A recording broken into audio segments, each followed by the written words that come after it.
Üdvözlök mindenkit, ez itt a Digit Podcast. Személyi László vagyok, a Future-nál vezetőpartnere, és társam a Krimiben Szekér Zoltán, az OD&IT és a Sailing Hangar alapító ügyvezetője. Sziasztok, jó napot kívánok! A Digit Podcast célja, hogy akit nem elégítenek ki a felszínes cikkek és a hangzatos jelszavak, az közelebb kerülhessen a digitalizáció és az informatika mai meghatározó trendjeihez. Mi itt a mélyére fogunk ásni a dolgoknak.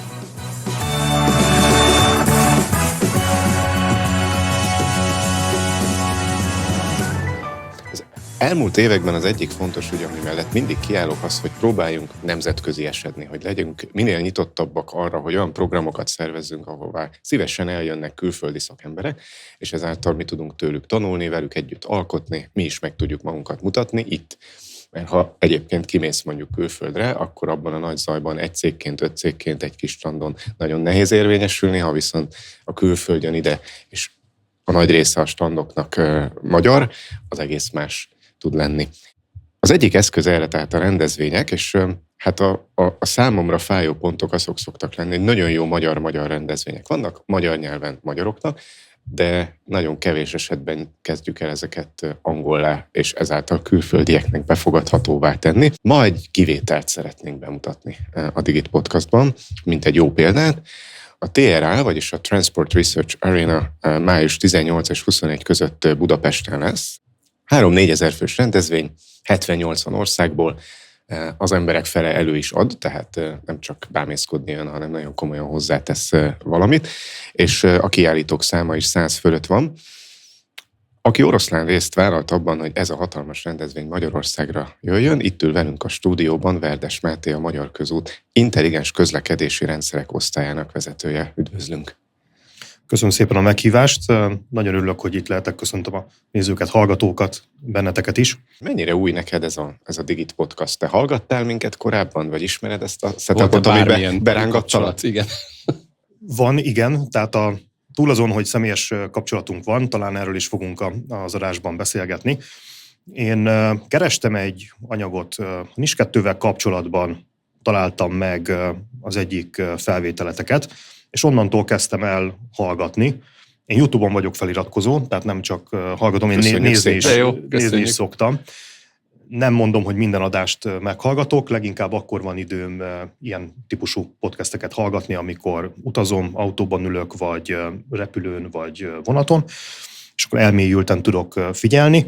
Általában egyébként bevallom, hogy felszoktam pörgetni minden podcastnek a sebességét, úgyhogy biztos vagyok benne, hogy sokan hallgatnak ma is bennünket úgy, hogy másfélszeres vagy kétszeres tempóban hallgatják. Nem ítélem el őket, viszont elő szokott az fordulni a Digit Podcast esetében, amikor egy-egy engem nagyon érdeklő, mélyebb témát veséztek ki, hogy ott visszalassítom. Kövessetek minket a közösségi média csatornáinkon is. Mondtad, hogy szeretnél erről a giga rendezvényről egy kicsit kontextust adni, és igazából engem is nagyon érdekelne, hogy mikor jött ez a becsípődés, hogy egy ilyen nagy rendezvényt te elhoznál Budapestre. Az fontos hangsúlyozni, hogy ez nem csak nekem köszönhető, de talán a kezdetek óta benne voltam, vagy részese voltam ennek a folyamatnak. Ezt biztosan állíthatom. Én 10 éve kerültem a közlekedéshez annyira közel, hogy elkezdtem ebben dolgozni. Magyar Közútnál akkor még forgalomtechnika és kezelői osztályon, különböző digitalizációs projekteknek a menedzsmentjével bíztak meg engem. És ott nagyon innovatív gondolkodású kollégákkal tudtunk, gyakorlatilag egy ilyen szakmai műhelyt alakítottunk ki. Együtt gondolkodtunk, jártunk nemzetközi konferenciákra, láttuk azt, hogy nagyon jó nemzetközi közegben ismerté válni, megismerni azokat az embereket, kapcsolatokat kialakítani, munkakapcsolatokat is.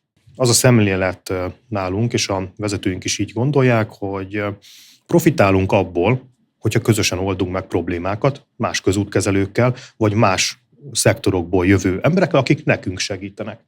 Közúti közlekedés az gyakorlatilag a gazdaságnak az egyik motorja. Mi szeretnénk ezt hatékonyabbá, jobbá tenni. Nagyon nehéz, mint bármelyik másik vállalat vagy szervezet. A szűkös erőforrásaink elosztásán kell dolgoznunk, és ezért, mert felismertük azt, hogy másokkal összefogva könnyebben érhetjük el a céljainkat, és könnyebben tudunk megoldásokat találni, ezért jártunk kezdetben különböző konferenciákra, nyitott szemmel jártunk, vizsgáltuk azt a lehetőséget, hogy hogyan tudnánk a magyar cégeket, a partnereinket, más állami szervezeteket jobban bevonni ebbe a nemzetközi körforgásba.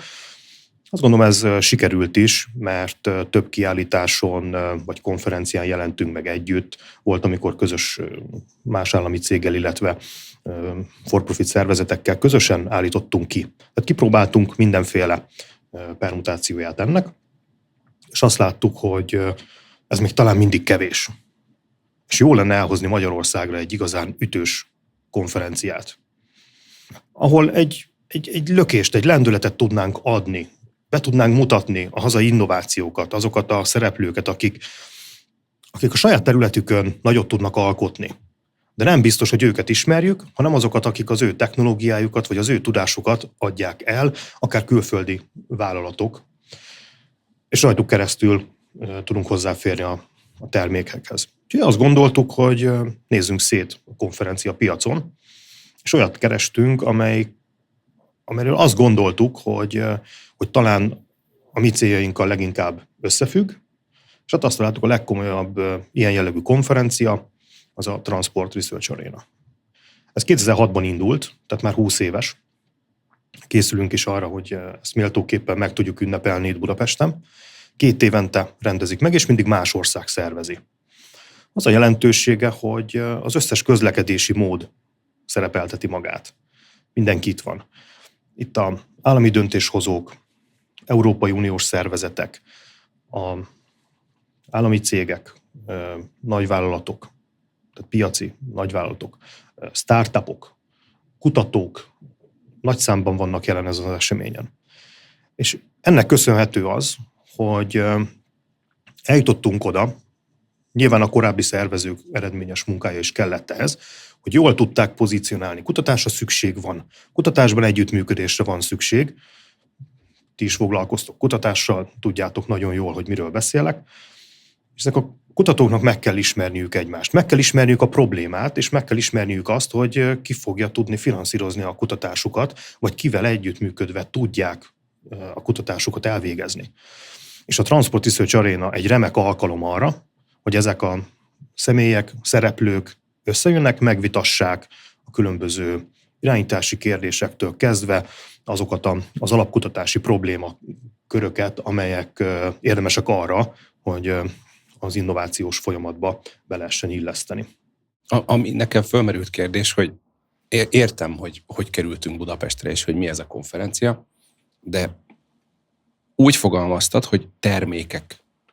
Tehát, hogy akkor, amikor erről beszélünk, akkor mi a termék? Tehát mi az út, az irányítás hozzá, tehát hogy egy picit tudnál arról beszélni, amit szerintem nagyon kevesen beszélnek, hogy technikailag hogy lehet egy ilyen típusú fogalmat, mint amivel foglalkoztok, így megfogni egy átlaghallgató számára. Tehát, hogy mit jelent ez? Mit jelent, hogy közlekedés? Mert mit látunk? Azt látjuk, hogy idefelé Gödöllőre megint föl van bontva, megint át van sorolva, megint nem lehet menni, M1-es végigáll, folyamatos felújítás alatt, miközben tudjuk, hogy fejlesztik, tehát hogy 2x3 sávossá fog alakulni, de hogy lehet ezt jól szemléltetni, a kevés büdzsét, a fejlesztést, a szükségességét? Hajlamosak vagyunk a saját szemszögünkből nézni, és a saját problémáinkból kiindulva értékelni egy-egy helyzetet. Te is megfogalmaztad, hogy ha közlekedünk, azt látjuk, hogy mit látunk. Mivel közlekedünk? Autóval, motorral, kerékpárral, busszal, vonattal, repülővel. Mindig annak a problémáját fogjuk látni, azt tapasztaljuk. Viszont a közlekedésre egy rendszerként kell tekinteni. Sokan nem gondolnak bele abba, hogy energia kell az áruk és a személyek mozgatásához. Ugye tudjuk, hogy be kell állnunk a benzinkútra, és tankolnunk kell. Ez nem ennyire egyszerű. Mindenhez energiára van szükségünk, és például a mi rendezvényünkön is egy kiemelt szerepet fog kapni az energiaszektor. És a zöld átállás, az akkumulátorok, milyen alternatív üzemanyagok és milyen rendszerek használhatók, ezek is meg fognak jelenni, mert ezekről is beszélnünk kell. Ezekkel foglalkoznia kell a döntéshozóknak, foglalkoznia kell a nemzetállamoknak, és hogyha Európai Unió kontextusában is beszélünk, akkor a különböző szervezetek is foglalkoznak azzal, hogy mi kell ahhoz, hogy közlekedhessünk, és hogyan lehet ezt jól csinálni. Próbáljuk meghatározni azokat a minimális szolgáltatási szinteket, amelyek elvárhatóak, amelyek irányába kell a fejlesztéseinket megcsinálni. Mire gondolok? Kiragadok megint egy példát. Nemzeti Adathozzáférési Pont néven fejlesztettünk egy olyan platformot, amelyen keresztül a közúti közlekedéssel kapcsolatos adatok ingyenesen megoszthatóak. Ez mit jelent? Mert ez ilyen, bocsáss meg, csak hogy tudjuk ezt vizualizálni, mert hogy adatok, mit lehet belőle nyerni? Milyen adatok? Persze. Kezdem mondani, hogy egy EU-s direktívából levezetve meg lett határozva azoknak az adatoknak a köre, amelyeket kötelezően ingyenesen kell megosztania a közútkezelőknek. Például a tehergépjármű parkolási adatokat. Hol van tehergépen parkoló? És hogy hol van szabad mennyi szabad hely van? Legalább 100 kilométerenként kellett az első ütemben ilyen parkolóhelyet létesíteni, ahol a parkolóhely foglaltságát meg tudtuk osztani. Ezeket az adatokat egy szabványos formátumban kellett megosztani. Ez meg volt szabva, DATEX 2. Ez az a beszélgetési nyelv, amin gép-géppel tud kommunikálni. Megosztható azok a navigációs rendszerek, amelyeket használnak a teherfuvarozók, ők át tudják venni, tudják hasznosítani, meg tudják tervezni az útvonalat, pihenőidőt, stb. Számos ilyet mondhatnék még, tehát a forgalommal összefüggő dinamikus adatok. Egyéb statikus adatok, például hol van az út. Ilyeneket is megosztunk. Tehát van azoknak az adatoknak a köre, amit kötelező megosztani. Ezen túl a tagországoknak a döntése az, hogy mit oszt még meg. És az is, hogy miképpen osztja meg. Mert a jogszabályi szöveg az kötelezően írja elő az adatmegosztást, azt, hogy milyen formátumban, de nem rendelkezik arról, hogy csak az adat elérhetőségét kell megadni, és gyakorlatilag egy ilyen metadatkatalógust kell megosztani, linkekkel, hogyan tudod elérni, kivel, hol vett fel a kapcsolatot, és próbálja erre a szolgáltatást építeni. Vagy pedig a másik véglet, amikor egy adattárház kerül kialakításra, ahova közútkezelők beteszik az adatokat, és onnan lehet elvinni bármilyen szűréssel. Valós időben. Így van.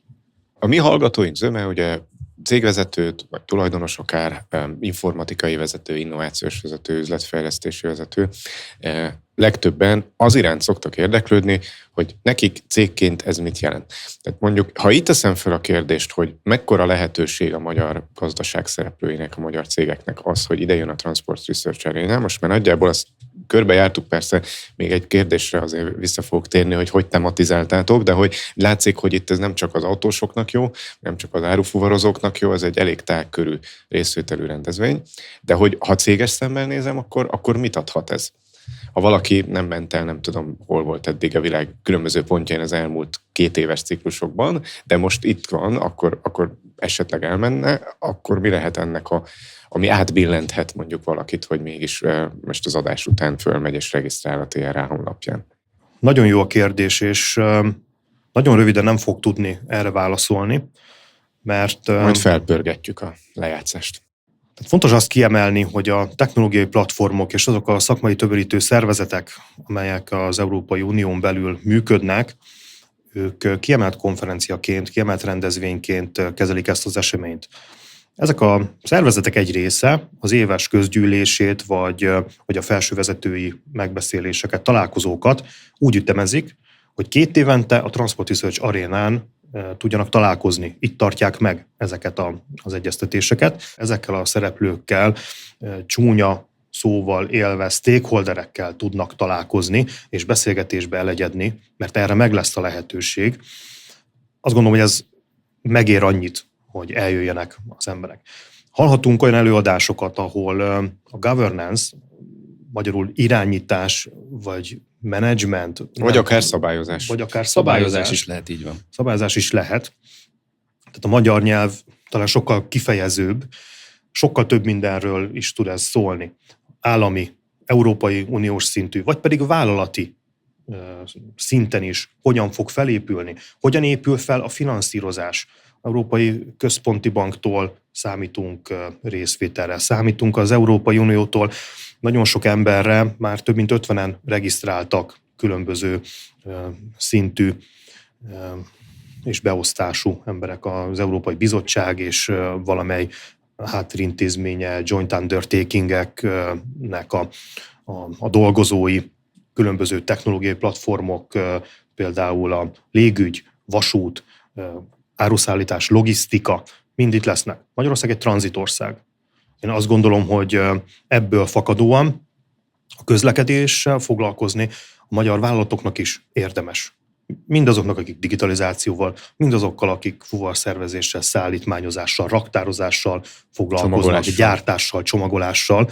Érdekes lehet ez a rendezvény. Egyébként csináltam egy gyors felszámolást, hogy több Európán kívüli ország van, mint EU-s, tehát tulajdonképpen azon felül, hogy az EU-ban aki él és mozog ezen a téren, az valamilyen módon képviselteti magát, nagyon sok más kontinensről érkező döntéshozók, vagy akár piacot szondázó szereplők is jönnek, nem? Ez így van. Hogyan lehet velük találkozni? Tehát azon túl, hogy figyelem az előadást, és akkor megpróbálok a színpad mellett olyan jó pozícióba kerülni, mielőtt kimegy hátra a backstage-be az ember, azt gyorsan azon a 3 méteren elcsípem. Mit ajánlasz még a 3 vagy 4 nap alatt? Valóban a kutatói közösség 69 országból adtak be absztraktot és cikket, akik elő szerették volna ezt adni. Tehát ez már predesztinálta azt, hogy nem csak Európai Uniós országokból mozgattuk meg a kutatói közösséget, nem csak egyetemek, kutatási hálózatok, illetve cégek is bemutatják a saját kutatásaikat, ami azt gondolom unikális, ugyanis a vállalatok nem nagyon szeretnek a belső kutatásaikról beszélni, inkább a termékeket akarják eladni. Viszont ez az a rendezvény, ahova el szokták hozni. Itt vannak kutatói versenyek. Van senior kutatókategória, aki gyakorlatilag egy életműdíj-szerűen kap. Vannak fiatal kutatók, fogunk kiosztani egy Host Award nevű díjat is, amit egy szakmai grémium határozott meg, hogy milyen szempontrendszer alapján lehetett ebben részesülni. És azt gondolom, hogy ezek a díjátadók, amikor megrendezésre kerülnek, azok egy olyan kötetlenebb lehetőséget adnak nekünk majd arra, hogy ne csak beszédeket halljunk, és ne csak a díjazottakat hallgassuk meg, vagy pedig az előadásokra üljünk be, hanem ezekkel a kötetlenebb rendezvényekkel próbáljuk ösztönözni az embereket arra, hogy beszélgessenek egymással, találkozzanak. Mire gondolok? Május 18-án kezdődik a 4 napos konferencia. Az első nap az egy borzasztóan hosszú nap lesz, ugyanis este 7-től kezdődik a Young Researchers Event, a fiatal kutatóknak szóló rendezvény.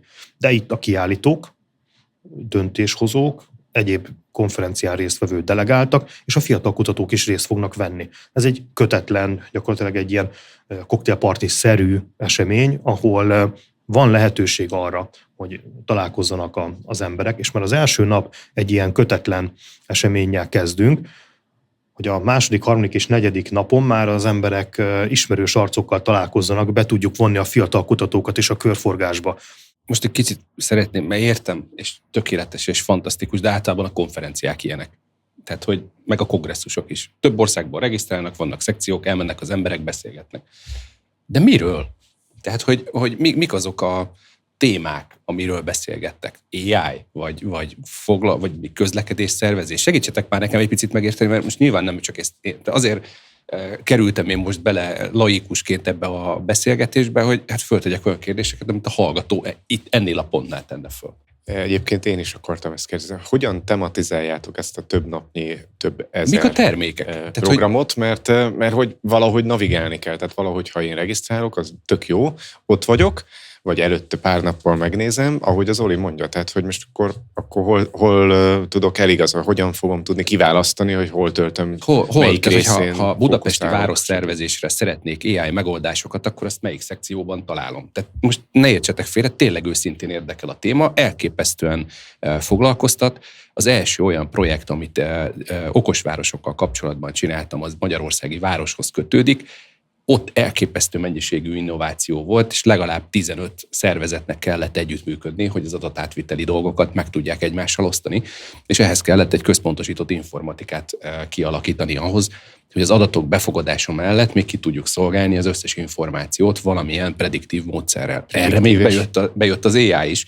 Tehát hol tartunk? Tehát ahhoz képest, hogy a keleti pályaudvartól nem tudom én, a Blaháig nem jutok el 3-4 óra alatt, tudom, autóval. Miért pont autóval próbálok, miért nem metróval? Mert nem tudom máshogy átvinni a csomagtartóban lévő nehéz cuccomat, ezért próbálok meg ott átkúzdani, de hogy ki volt az, aki kitalálta, hogy ott tegyünk még 2 zebrát. Tehát, hogy tehát érted a kérdést? Tehát, hogy van az osztály, vagy van a közút, ő szervezi ezt a forgalmat, de hogy bármikor van-e bárhol megkeresés erre vonatkozóan, hogy figyelj, vizsgáljátok meg már az áteresztő képességét, hogyan lehet ezt jól megcsinálni. Japánban vannak olyan sávok, amik így ideiglenes sávok, de utána van egy kis gép, ami utána megnyitja, amikor hazafelé megy a forgalom, befelé meg kinyitja, amikor befelé jön a forgalom. Tehát, hogy ezekkel mi mikor fogunk találkozni? Igen, lehet, hogy türelmetlen vagyok. Ez 2 kérdés, csak segítek neked, mert lehet, hogy kivágjuk majd, de hogy az egyik kérdés az, hogy hogyan navigálok a rengeteg program között, meg hogyan rakom össze magam, hogy hova szeretnék elmenni, mit hallgatok meg. A másik, hogy ki mondja meg, hogy miről beszélünk, és ott megjelennek-e a valós égető és nehézséget okozó problémák. Ugye, jól mondom? Igen, tehát, hogy valahogy foglaljuk már össze, hogy milyen, de ugye termék szót használtad. Tehát mik a termékek, tehát mik a közút termékei? Zebra optimalizáló. Tehát zebra optimalizáló. Tehát, hogy ott áll egy idős néni, és számolja. Tehát, vagy mikor lesz a 4 sávos útból. De most érted a kérdést, hogy az Alma és a keleti között. Igen, tehát nagyon sok olyan politikus van, aki így posztol különböző elméleteket. És akkor van az elmélet, meg a gyakorlat. Tehát, hogyha én megnézem nem tudom én, azt a buszsávot, amit leválasztottak, és azt gondolják, hogy jó, de megkérdezem a tűzoltókat, és nem fér el a létrás autójuk, és panaszkodik nekem a létrás autó sofőr arról, hogy hát ki volt az, aki oda tett egy betonklocnit, mert nem tud kifordulni tűzoltáskor. Igyekszem érdekes választ adni a kérdésére, hogy az nem 2 témakör köré szerveződik, ezt Laci nagyon jól összefoglaltad. Szerintem nagyon fontos azt kiemelni, hogy ez a konferencia, amit szervezünk, a kiállítással együtt a közlekedés kutatás kérdéseit feszegeti. Tehát a kutatók, a több mint 1200 fölötti absztraktot kaptunk 69 országból. A kutatók arra készültek, hogy ezen a konferencián előadhassanak. Tehát ők az aktuális dolgaikkal, amin éppen dolgoznak, megírták a cikket, beadták, szakmai grémium, a program committee erről megbizonyosodott, hogy tényleg aktuális, tényleg releváns, a konferencia a különböző fontos témáival összefüggésben lette megírva, és ez alapján rendezték programba. Tehát aki szeretne jönni, és arra kíváncsi, hogy hogyan kell egy 50 éve létező problémát megoldani, biztosan talál olyan embert, aki erre neki választ tud adni, viszont nem biztos, hogy az egyik előadásban fog erre választ kapni, mert a legaktuálisabb kérdéseket hozzák el ide. Példaként el szoktam azt mondani, hogy a 2 évvel ezelőtti konferencia, ami Dublinban volt megrendezve, ott hallgattam egy olyan előadást, ahol egy száraz kuplungrendszerről volt szó. Száraz kuplungrendszer. Hogy kerültem én oda? Először nem is értettem, de nagyon érdekes volt, mert a kutatás és kutatásfinanszírozás irányából jutottunk el oda.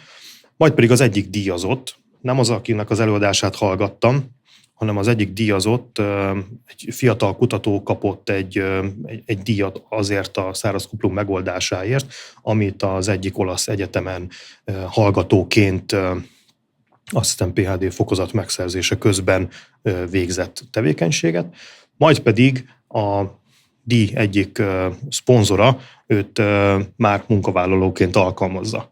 Szerintem ez egy sikertörténet. Mik a legaktuálisabb problémák? Tehát, hogy azt próbálom megkérdezni, hogy van-e olyan, hogy az aszfaltba beépített bármilyen súrlódásra energiát termelő valami. Tehát, hogy mi az, ami, mondj kérlek, legalább 3 mondja, vagy 1, mit jelent a száraz kuplung? Tehát, hogy hogy kell elképzelnem egy száraz kuplungot, mert gépész vagyok, tehát, hogy de mire jó? Tehát, hogy, mert kevesebb lesz benne az olajcsere. Ez jut most először eszembe erről, de hogy De segíts megérteni, mert amúgy meg tök érdekes, tehát száraz kuplung, basszus, te hallottál már száraz kuplungról? Igen, én már 3 perce hallottam róla, és 3 perce várom, hogy valaki megmondja, hogy mi az. Száraz kuplunggal talán a gépjárművekben, motorkerékpárokban találkozhatatok leggyakrabban. Én legalábbis ott ismerem ezt a megoldást, autókban is használják. Ez egy kenési megoldás, azzal a problematikával foglalkoznak a kutatók, hogy a súrlódási együtthatókat nézik, az anyagok hogyan kopnak, hogyan kell a kenését megoldani, és az olajat hogyan kell befecskendezni.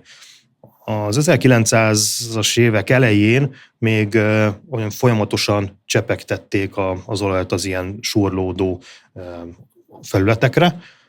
Emellett egyébként a tüzelőanyagba is olajat kevertek, ez egészen sokáig így volt. Így van. Mára már ezeknek az anyagoknak az elhagyása, például az elégetett tüzelőanyagba, az azzal jár, hogy a károsanyag kibocsátás is csökkent, tehát nem szennyezünk annyira, viszont a kenést valahogyan meg kell oldani, és ez egy új kenési technológia tud lenni. De hogy hozzak egy olyan példát, ami a Digit Podcastben talán aktuálisabb, digitális iker és a BIM kérdésköre. Mire használjuk a digitális ikret, a modellezést, miért kell nekünk ezzel foglalkozni? Az egyik kollégám erről nyújtott be cikket, nagyon örültünk, amikor el is fogadták, elő tudja adni, ugyanis sikerült egy hazai és részben osztrák együttműködésben egy olyan pilotrendszert kialakítanunk itt Budapest mellett az M1-M7 kivezető szakaszon, talán a hallgatók és ti is hallhattak róla. Igen, ez nemrég hír volt. Igen. Egész nagy hírverést kapott. Biztosan állíthatom, hogy nem csak Európában egyedüli, amit itt létre tudtunk hozni a kutatókkal közösen, hanem világszinten is egy olyan megoldást tettünk le az asztalra, hogy ilyen késleltetéssel valós idejű digitális ikret megvalósítani, a legmodernebb szenzorkészlettel más még nem tudott. Olyan problémákkal találkoztunk ezen a kutatáson keresztül, és olyan dolgokat sikerült megoldani, amit másnak még nem. Például 100 millisekundum alatti késleltetéssel látjuk ezen a mért szakaszon, ami most már 1,5 kilométerre bővítettünk, látjuk a járműveket, hol vannak. Pár centiméter pontosságra tudjuk elhelyezni őket. Miért fontos ez? Például önvezető autók tesztelésénél, fejlesztésénél, különböző funkciók validálásánál. Ha meg tudjuk azt nézni, hogy jól működik egy szenzora a járműnek, egy ilyen biztonsággal összefüggő megoldást lehet tesztelni. Ugyanis legmodernebb eszközöket kitettük, ez még nem predesztinálja azt, nem vetíti előre, hogy ez lesz a legjobb. Nem ettől a legjobb, hanem attól a legjobb, hogy egy egyedi detektort sikerült a kutatóknak fejleszteni, egy olyan szenzorfúziót alakítottunk ki, amit más ilyen késleltetéssel, ilyen nagy mennyiségű adattal nem valósított még meg.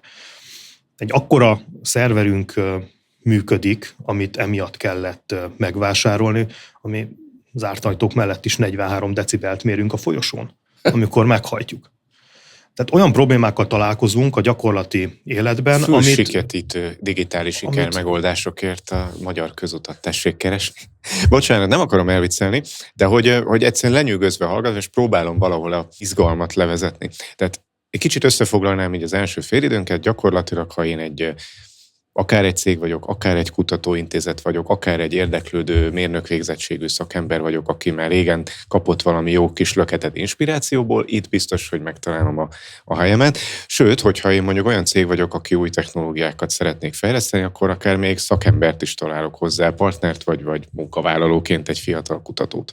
Viszont elérkeztünk a félidőhöz, és te jól tudod, a hallgatóink is jól tudják, ilyenkor megpihenünk, és egy személyes szálat fogunk megpendíteni. Az elején te már egyszer egy finomat pendítettél az olvasás szó használatával ezen. Én a regényekről akartalak titeket kérdezni, ez a kérdés még történelmi pillanat sosem hangzott el a Digit Podcastban, hogy ki milyen regényt olvassa még egyáltalán, vagy olvasott fiatal korában. Lehet egy példát is mondani, hogy az mindenképp az a legjobb, de lehet úgy általában is válaszolni. Én azokat a könyveket szeretem, amelyek inkább sorozat könyvként jelennek meg. Tehát ha kikapcsolódást keresek, akkor például emlékszem korábbi olvasmányaimra Patrick O'Briennek a könyvei nyomán a Kapitány és Katona címmel a világ túlsó felén, azt hiszem, hogy ez volt a címe, Russell Crowe szerepelt a filmben. Ez több mint 20 regényből álló sorozat, aminek csak egy része jelent meg magyarul. Én ezekből a könyvekből olvastam még nem mindet. Ez az egyik, amit ki akartam emelni, hogy azokat a könyveket szeretem, amiben jól el lehet mélyülni, kikapcsolódni, de friss olvasmányélményem a Dreher szimfónia. Tehát hogyan lett egy osztrák sörgyáros dinasztiából világhírű márka, milyen budapesti kapcsolódásai vannak, részben Kőbányán összeérnek a szálak, de van benne kémtörténet. Nagyon szeretem az ilyen típusú regényeket és könyvsorozatokat. Nem hiába említettem ezt a kettőt, de most a Bámor-féle Hunyadi is nagyon az előtérbe került. Én azt például a tavalyi évben különböző utazások alatt, amikor nem podcastet hallgattam, hanem könyvet olvastam, akkor olvastam végig. Szóval a történelmi szál az neked általában Igen. vonzó. Én mindig szerettem olvasni. Kiskoromban voltak könyvek, amit 3-4-szer elolvastam, akkor hát én ugye olyan korban nőttem fel, amikor még nem volt okostelefon, szerencsére így nem volt semmi, ami ezt így elvette volna tőlem. Így aztán meg is maradt, és szeretek változatosan olvasni, most például általában egyszerre több könyvet olvasok, nem tudom, hogy ti hogy vagytok vele. Én mielőtt befejezem az egyiket, már biztos, hogy elkezdek egy másikat, mert egyszerűen érdekel, meg úgy hangulattól is függ, most újra kezdtem Szent Ágostonnak a Vallomások című könyvét, de egyébként olvastam tavaly például, amint nagyon szerettem a Sirónak a 1-2-3 kötetét így egymás után. Szerintem a science fictionben nagyon sokat lehet tanulni magunkról, emberekről. Van, aki a technológiai víziók miatt szereti, én nem. Én egész egyszerűen az emberi tényező miatt nagyon szeretem. Úgyhogy azt például tudom ajánlani, aki ezt a műfajt szereti. Köszönjük, science fiction-t én is nagyon szeretem. A Dűne volt, ami közel állt hozzám. Inkább a könyvek, mint a film. Ezt sokan szokták hangoztatni, de a könyv az tényleg sokkal jobb, bár az új Dűne filmek részben Magyarországon forogtak. Igen, kordában. Ez itt a Digit Podcast, szóval a közúti digitalizációról mindenképp akartalak faggatni, Máté.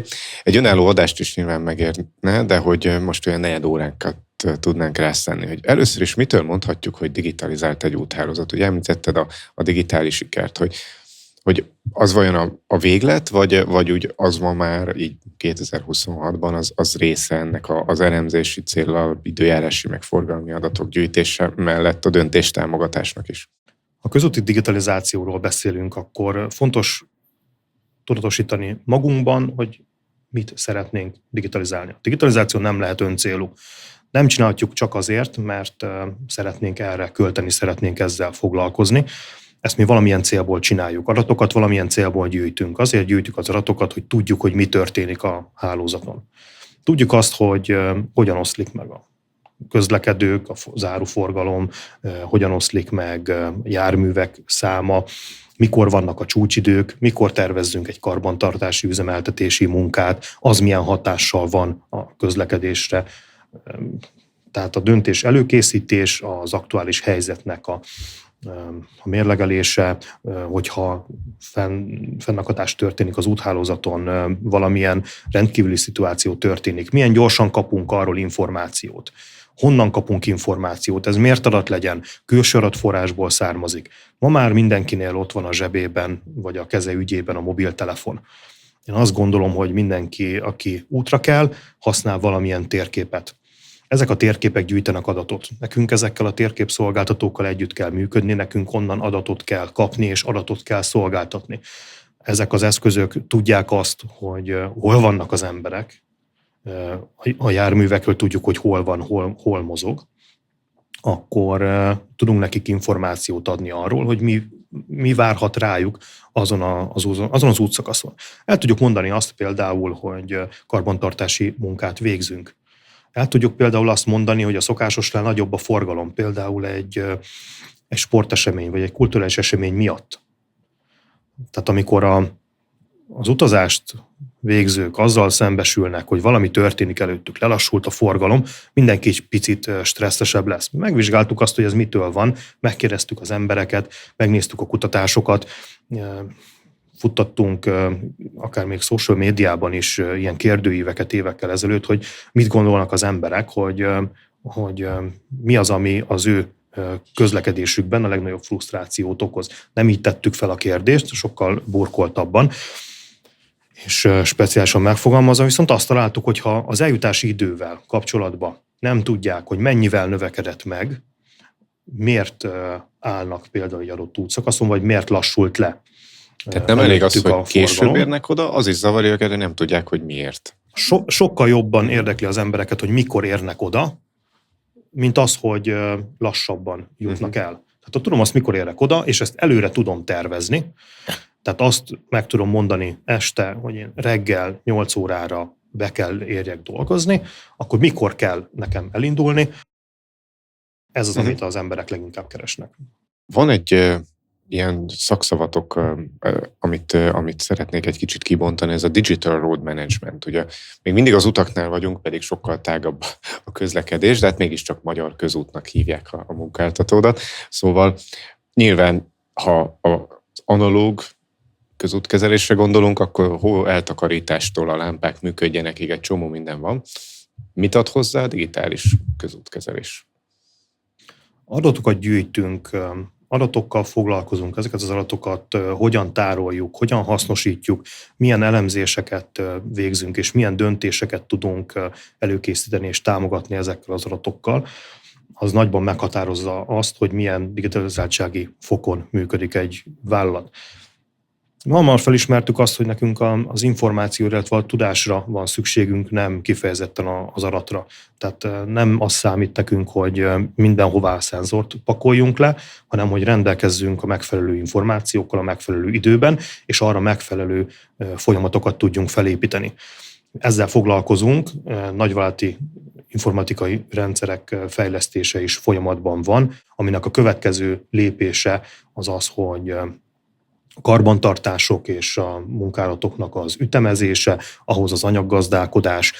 Például egy karbantartás végző brigádnak aznap milyen munkát kell elvégeznie, az ne csak a pillanatnyi döntésen a művezető vagy a mérnökségvezető döntésén tudjon múlni, hanem statisztikai alapon meg tudjuk azt nézni, hogy milyen munkálatokra lesz abban az időszakban nagy valószínűséggel állíthatóan szükség, milyen időjárás van, milyen az úthálózatnak az állapota, milyen egyéb előre nem várt körülmény lépett föl, és adjon egy ilyen döntés támogatást annak, aki majd elrendeli a munkavégzést. És ahhoz a megfelelő anyagmennyiség álljon rendelkezésre, a raktárból legyen kiadva az megfelelő mennyiségű készlet, és ez, ha lehet, előre tervezhetően, nyilván a tervekkel összefüggésben. A hallgatóknak elárulom, hogy mi Mátéval dolgoztunk együtt az elmúlt 1-2 évben egy picit, azért ezt nem mondanám, hogy olyan sokat tudtunk. Mégpedig egy Dél-Korea és Magyarország közötti projekten, egy innovációs program keretében, és egy CITS, azaz Cooperative Intelligent Transport System témakört választottunk ehhez, vagy választott a 2 ország ehhez. Na most mi ez a C betű? Mert ugye az intelligens közlekedés az most már így egy picit előkerült, de hogy ha mondjuk ezt egy kereszteződésben megnézzük, hogy ott jobbról, balról, előről, hátulról jönnek autók, gyalogosok, kerékpárosok, nem tudom, hogy lesz ebből kooperatív dolog? És mondjuk mit lehet tanulni a koreaiaktól, ha egyáltalán? A CITS, vagy a kooperatív intelligens közlekedési rendszerek, azok nagyon érdekes problémakört fejtegetnek. Hogyan lehet együttműködve a különböző közlekedési szereplők és az útkörnyezet együttműködésével megvalósítani egy proaktív közlekedési rendszert? Mit jelent a proaktív? Tehát a kialakuló eseményekre már előre fel tudunk készülni. Például egy jelzőlámpás kereszteződésben, amit említettel, egy szintbeli csomópontban nagyon nagy problémát tud okozni az, ha valaki piroson áthajt. Ennek a detektálása és a többi közlekedőnek az időben való informálása az segíthet elkerülni egy ütközést, ha már a járművezető nem tudott megállni és piroson ment át. Ezek a kooperatív rendszerek, a CITS rendszerek alkalmasak erre, hogyha megfelelően vannak kialakítva. Nyilván nem mindenhol tudjuk alkalmazni ezt a megoldást, talán én se szeretném, hogyha a Terminátor-féle Skynet valósulna meg az utakon, ezt talán senki nem szeretné, viszont a közlekedés biztonságon tudunk javítani, és a CITS rendszerekkel valóban a reaktív forgalomirányításról a proaktivitás irányába tudtunk nagyot előre lépni. Járművek és az útkörnyezet, illetve a járművel szabványosított üzenetekkel tud kommunikálni. Ez Európában egy Wi-Fi technológián, egy ipari Wi-Fi technológián alapszik. Talán ebben a podcastben lehet mondani, 802.11p. Nem is árt. Ha már így technológia, ez mennyire jelent nektek problémát, hogy hogyan szereztek be technológiát? Mondjuk egy ilyen projektben egyszerű volt, mert pont tudom is, hogy a koreaiak ide küldték, és volt. Tehát, hogy ezt föl lehetett szerelni. Az már nem volt ennyire triviális, hogy azért ott a kereszteződésben saját eszközeitek is vannak, azok hogyan szerelhetők úgy össze, hogy egy egységes rendszert tudjanak alkotni. De egy kicsit kitágítva, már így a koreaiaktól elszakadva, hogyan tudtok modern, vagy akár kísérleti technológiákat beszerezni. Egy teljesen másik beszélgetésben, csak azért idehoznám, tárgyalunk olyan kérdésekről, hogy hogyan lehet innovációt finanszírozni még. Most is valamennyit valahogyan finanszírozunk itthon, cégekben, stb., de hogy milyen forrásokat lehet még innovációra befelni, és az egyik ilyen masszív, azt kell, hogy mondjam, kihasználatlan lehetőség az az innovációs közbeszerzések világa, ahol olyan technológiát szeretnék beszerezni, ami még nincs, de már majdnem van, csak pont olyan nincs. Ezért nem olyan, mint a WC papír, hogy megversenyeztethető, hanem valakinek ki kell fejlesztenie azt szerint, amit én szeretnék. Erre is gondolok, de úgy általában is erre, hogy hogyan lehet technológiához juttatni a magyar közutat például. A kérdés első felére visszatérve még a kooperatív intelligens közlekedési rendszerekkel 2016-tól már kiépített rendszerrel rendelkezünk, akkor már 15-től elkezdtük a tapasztalatszerzést. Több projekt keretén belül különböző fejlettségű technológiát tudtunk kihelyezni a magyar közutakra, és amikor néhány évvel ezelőtt felmerült a lehetősége annak, hogy a dél-koreai technológiát is meg tudjuk vizsgálni, mert ők hajlandóak arra, hogy ideadnak nekünk eszközöket, amit mi a meglévő rendszerünkbe illesztünk, és meg tudjuk vizsgálni azt, milyen problémákkal szembesülünk, például az integráció területén, hogy az ő backend rendszerük hogyan néz ki, hogyan integrálható, milyen napin keresztül adjuk át az információkat, nyers adatok hogyan kerülnek letárolásra, hogyan tudjuk a mi meglévő rendszereinkkel összeilleszteni.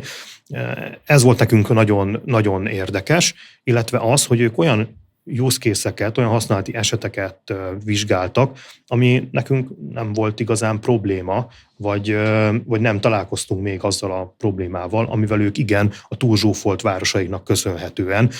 Például vizsgálták azt, hogy kerékpáros és gyalogos a közlekedés többi résztvevőivel milyen konfliktusba tud kerülni, és erre ők építettek különböző use case-eket, amelyeket mi úgy gondoltuk, hogy érdemes megvizsgálni. Tehát magyarul ők nézték a ténylegesen kialakuló közlekedési balesetveszélyes helyzeteket ezek között, a különböző közlekedők között? Ők azt vizsgálták, a technológia lehetőséget ad már arra, hogy egy személy vagy egy jármű trajektóriáját, irányát tudjuk követni. Például egy jobbra kisebben kanyarodó, az konfliktusba kerülhet a kerékpáros vagy gyalogos szintbeli kereszteződésnél ezzel a járművel. És ők az egyedi járműveket tudták nagyon jól követni, az ő technológiák ebben volt fejlett. Nem mondom azt, hogy csak nekik van ilyen, viszont ők hajlandók voltak ilyen eszközt a rendelkezésünkre bocsátani, és meg tudtuk nézni, hogy ezekkel az adatokkal hogyan lehet valamit kezdeni, és hogy tudjuk integrálni a mi rendszereinkbe. Nekünk nagyon fontos az egy innovációs projektnél, abból mit tudunk tanulni, hogyan tudjuk felhasználni, nem a technológiát akarjuk az előtérbe tenni, hanem a célt, hogy mit akarunk elérni. Kooperatív, intelligens közlekedési rendszerekkel azért kezdtünk el foglalkozni, hogy az úton folyó munkavégzés biztonságosabbá tegyük. Mit jelent ez? Azok az emberek, akik nagyon veszélyes munkát végeznek, nap mint nap az utakon vagy az utak mellett folytatnak munkát, ők szembesülnek azzal, hogy a közlekedők elhaladnak mellettük 60-80-100 km/h-val, vagy adott esetben még gyorsabban, és sajnos balesetek is történnek, és nem egy kollégánkat veszítettük már el ilyen közlekedési balesetben, ahol vagy figyelmetlenség, vagy bármilyen más probléma miatt az úton munkát végző munkatársunk életét veszítette. Ez nagyon nagy probléma volt számunkra, és kerestünk olyan megoldásokat, például a járműbe bevihető információ, CITS üzenet, az úgy gondoltuk, hogy egy lehetséges megoldás lehet. Ez egy kommunikációs csatorna. Ezeket a kutatási eredményeket is elviszitek például egy TRA eseményre, be lehet ott mutatni őket? Igen, a Magyar Közútnak is lesz az eseményen egy saját standja, ahol készülünk azokkal a innovációkkal és a legfrissebb technológiai előrelépést jelentő projektjeink bemutatásával, ami úgy gondolom, hogy érdekes lesz a résztvevőknek, és a gondolkodás, hogy az együttműködés gondolatát el tudja a kilátogatókban ültetni. A végére egy-két személyesebb kérdést is hagytam. Az egyik, amit megkérdeznék, hogy te melyik részét, melyik témakörét, vagy melyik szekcióját várod leginkább a TRA-nak? Vagy mi az, ami a te kedvenc területed ezen a hatalmas rendezvényen? Nekem a legizgalmasabb a 4. nap lesz, az a digitalizációról szól. A plenáris ülésen, a stratégiai szekciókban és a különböző speciális szekciókban is a digitalizáció mindenféle körüljárása fog történni, tehát minden irányból elemezzük ezt. Lesz ott szó a kutatásról, kutatásfinanszírozásról, lesz szó arról, hogy milyen gondolata van az Európai Bizottságnak kutatásfinanszírozásról, iparági szereplők tudják elmondani, ők hogyan vesznek ebben részt. Tehát fontos azt kiemelni, hogy nem csak támogatásból történnek meg kutatások, hanem vállalatok saját forrást is rengeteget áldoznak, és ezek is bemutatásra kerülnek itt. Főleg a 4. napon, tehát én ezt várom a leginkább, és bízom benne, hogy én is személy szerint rengeteget fogok tudni tanulni, igyekszek rengeteg előadást meghallgatni. Sajnos azt már honlapon, ha megnézdek a programot, azt látni kell, hogy nem lehet egy embernek mindenhol ott lenni. Készülünk azzal, hogy a legfontosabb szekcióknak a leírata az elérhető legyen, illetve a különböző technikai előadások, azok egy konferencia kiadványban az esemény után kiadásra kerülnek, tehát ezek elérhetőek lesznek. Kövessetek minket a közösségi média csatornáinkon is. Még egy személyes kérdés. Vezető is vagy, nem csak szakember, és szerintem minden hallgató érezte, hogy azért itt elég magas terhelés mellett kell dolgoznod, különösen, hogyha a mindennapi közutas feladatok mellé egy nemzetközi rendezvény kerül be. Hogyan tudsz te személyesen fókuszt tartani a munkádban? Hogyan priorizálod a feladatokat? Van-e valamilyen vezetői rutinod, amit eltanulhatunk tőled ebben? Illetve, hogy mondjuk segít neked ebben a mesterséges intelligencia már valahogy?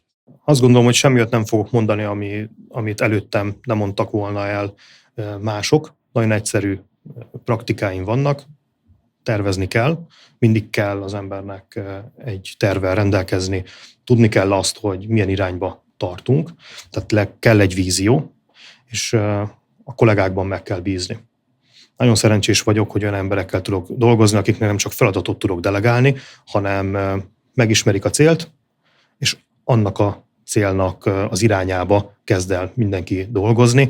Én ilyen emberekkel szeretek együttműködni, és persze a mesterséges intelligenciák beépültek a mindennapjainkba, szerintem mindenki a telefonján találkozott már egy egyszerű keresésnél is, aminek nem mindig hiszünk, de vannak olyan mesterséges intelligencia eszközök, amiket viszont érdemes használni, akár csak arra, hogy a gondolatainkat rendszerezze, vagy egy megbeszélés leíratát elkészítse, vagy egy összefoglalót megírjon, vagy egy felkészítőben elkezdünk vele csetelni, vagy beszélgetni, és adott esetben egy Microsoft Copilot tud keresni a számítógépünkön tárolt dokumentumokba, és az alapján korábban megírt cikkeink és prezentációink alapján is tud bennünket segíteni egy-egy témának a mélyebb kontextusba helyezésével.